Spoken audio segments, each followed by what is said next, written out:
Why don't planes have cockpit cameras? Mentor pilot has a piece out on it. Let's go see. And as a pilot, I'll give you my opinion on what this guy said. Good news is I actually like this guy. It's also a human one. So what might seem like common sense and a technological no-brainer can actually be a problem of trust, or the lack of it. So today I will look at why cockpit cameras still aren't required, what benefits investigators believe that they offer, and why some pilots and unions are pushing back. I knew it was the unions. Let's start by defining what we're actually talking about. What we call a cockpit video recorder is not a system that is capable of streaming footage to the ground in real time like space launch cameras or webcams. No, what investigators want is much more limited and more familiar.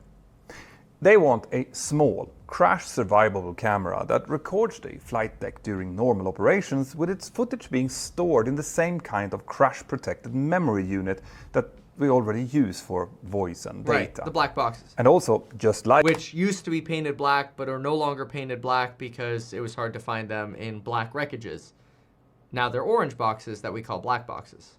Like with those systems, this video should, in theory, only be accessed in the event of a serious incident or accident. That's right. Bring the cockpit cameras to put on OnlyFans. Only show a limited time of the flight. So, with that, the cockpit video recorder would in essence become the third piece in what's often known as the black box system. The flight data recorder, or FDR, which tracks hundreds or even thousands of parameters. All right. We know what's in it. So how they could help? Well, we could see what happens. Why are pilots against it? All right, let's get to this part. Berkeley had a very clear position on this. They do not want cameras in the cockpit. And that reasoning, first and foremost, has to do with privacy. The flight deck isn't just the office. It's also where pilots make high-pressure decisions, work through problems, and sometimes express feelings like fear or even frustrations about their employers. That is actually exactly why I think you don't want cameras. And as a pilot, I recognize it because you start showing how pilots actually feel when they land a plane, people might start freaking out about flying, and it hurts the whole industry. Now, I don't care. I put cockpit cameras all over the place in my cockpits. I love cameras around my cockpit. I'll show you my cockpit any day of the week. In fact, that's my trainer. Here, I'll show you one right here. And I want you to see my reaction at the end of the landing. Gonna have you go and out I think first. this is why people don't want the cockpit cameras. I put them all over the place. This is my takeoff. Here's my land. So just to set the stage, this is going into an airport called the Heber Valley Airport. It is a visual approach. There's no instrument path to get into here. I can take an instrument path roughly to about maybe, like I'd have to still make about a 70-degree turn. I have to dunk it in if I follow the instruments. Usually you're just gonna call off using your instrument approach and you're gonna go visual on this, otherwise you're not getting into this airport. This is an example of me going in visually. So this is the setup here, and you could see a little bit of the valley here. Mind you, where I am right now, I'm maybe only 1,000 feet above the hillside of the Heber Valley. About 3 miles. To the north now, Heber Valley. Ready, flaps full? Yes, please. Lights are on. Altitude. You can't see it as well on the left here. It looks like I'm higher up here, but the terrain is even lower in front of me. 28,000 inbound. Number 2. I've gone too far. Turn. Forget that. Sync Right rate. here, right here. This is Stop. That's right, you're And you can see Bitch and Betty actually yell sync rate. Sync rate. Stop. That's right. So that's kind of like the attitude that you have with the machines, right? It's like, all right, shut up, lady. Like, I know you see the terrain, I see the terrain, we're fine. Pilots say things in the scope of their work. But then again, that's already in the voice recorder. So does it really make a difference? I think people just don't want maybe the idea that the image of the pilot is gonna get leaked. Again, I don't care. If you shove a camera in it, I'll do the same thing. I mean, I'm on camera every day. I think a lot of people, especially maybe older generations of pilots, are like, nah, man, this is going to leak and it's going to take away, like, the badassness of being a pilot. But, like, watch this, for example. This is where Bitch and Betty goes off. And we've shown this before in another video on Bitch and Betty, but it's good to catch up on in case you haven't seen it. Here we go. So a little fast, but the glide path is starting to come in here. Sink rate. Pull up. Go around, wind shear ahead. Unstable approach. She is Sink rate. pissed. All of them. You're good. You're good. 500. Speed. So, like, that kind of stuff, the public sees it, probably might make people a little nervous. Again, this is more of a, like, an extreme fear of these things actually getting leaked or whatever. But listen to my comment after we hit the ground, because this was hard. This was not an easy landing. It's a very narrow runway as well. Very narrow runway. It was a butter landing, but still. Watch what I say. Power's out.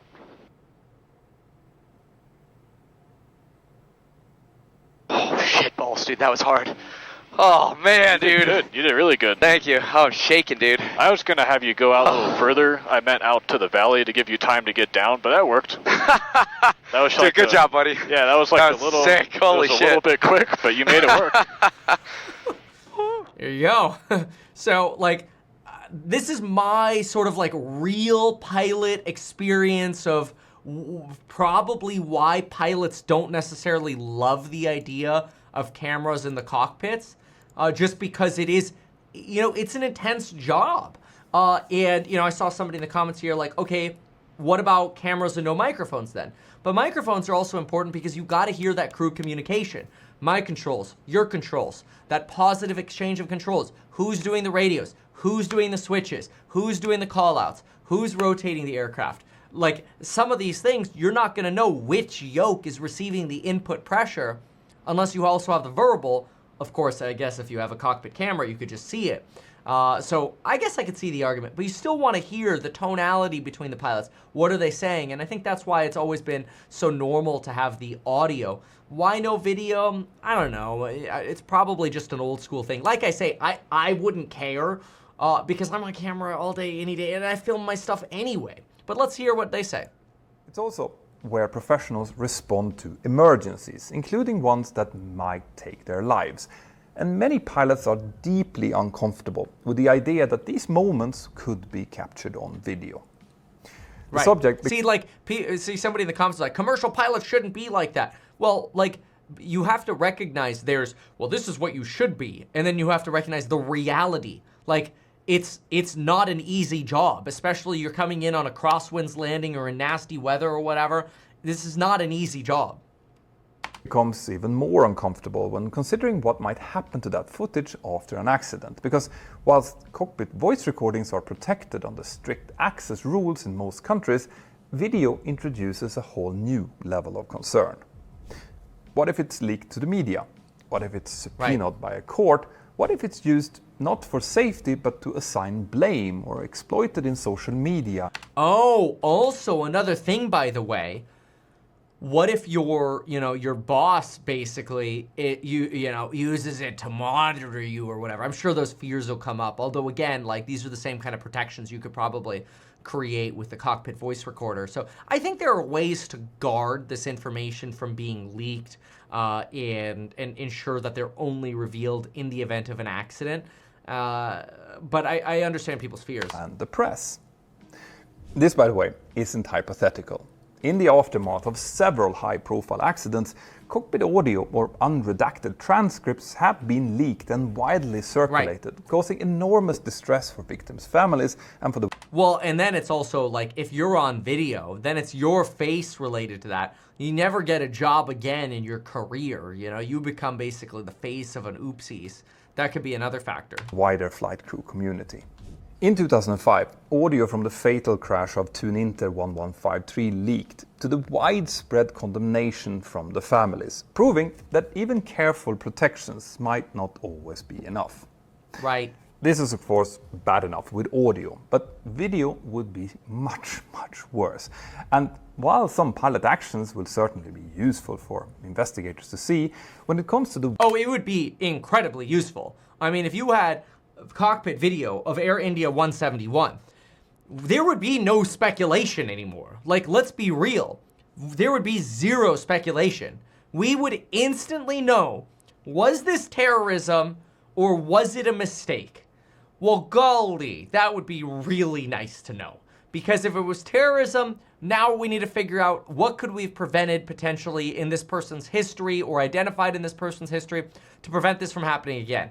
If it was a mistake because the switches weren't investigated, then maybe when the FAA puts out an information bulletin, they should actually put out airworthiness directives, and we should have some more pressure on regulatory bodies to prevent these mistakes from just being ignored because they're just advisory recommendations.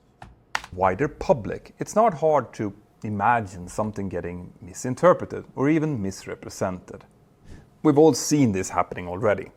After basically any high-profile accident or incident, it's not rare to see all information getting spun around in the media and online, often completely out of context. Because people want to know. People want to know what's going on, so people share theories or whatever. Frankly, like, let's just be real about this for a moment, okay? Straight up real.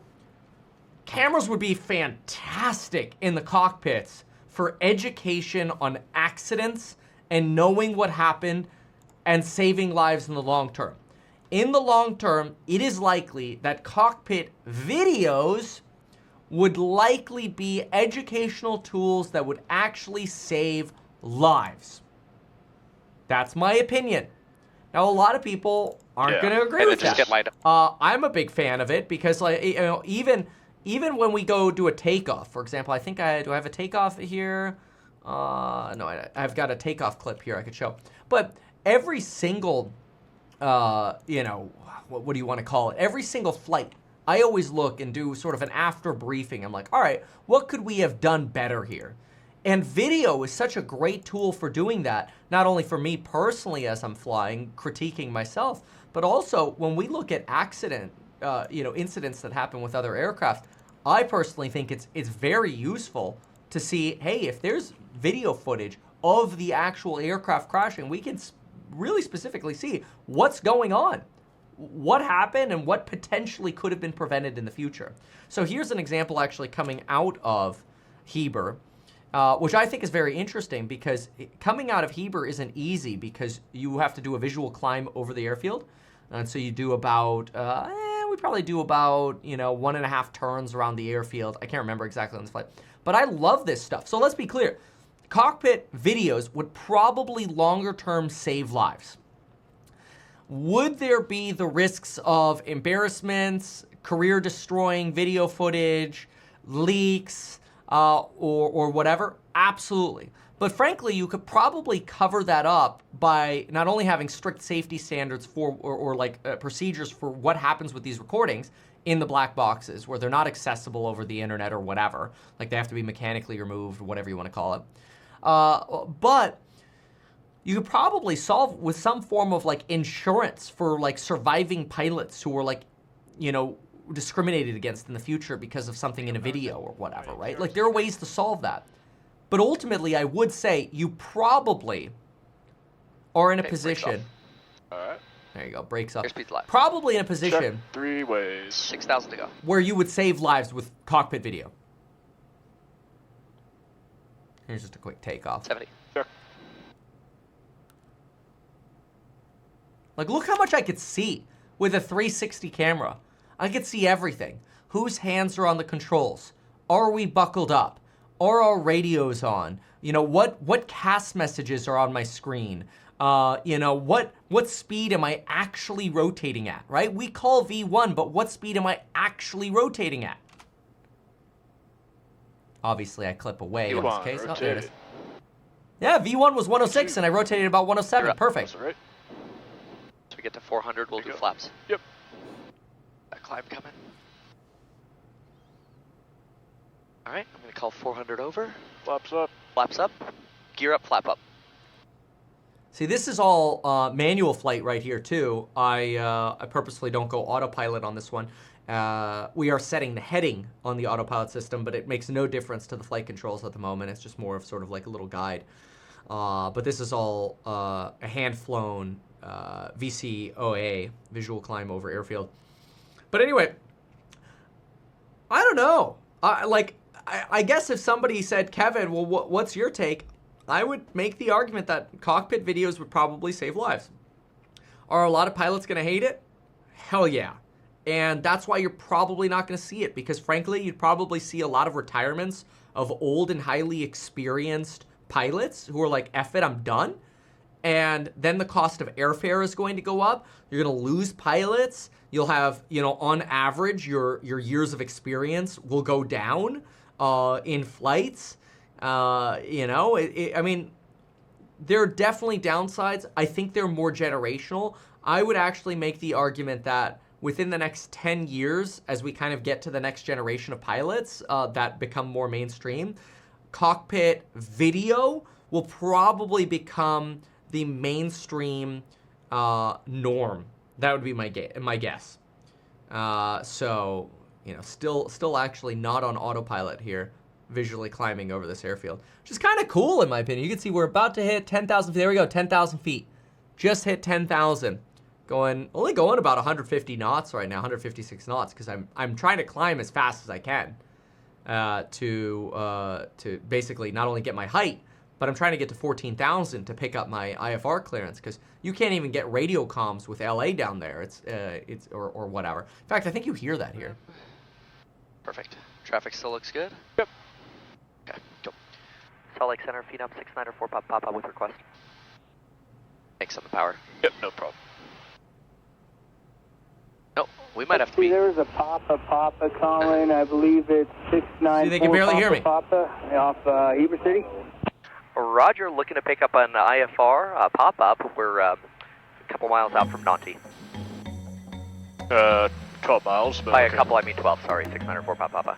Number 4 Papa, squawk 4037. 4037, 694 Papa. Couple miles. 212. So you're over the airport at 11.5 or whatever. Yeah, fair. Great Hawkside Delta 39.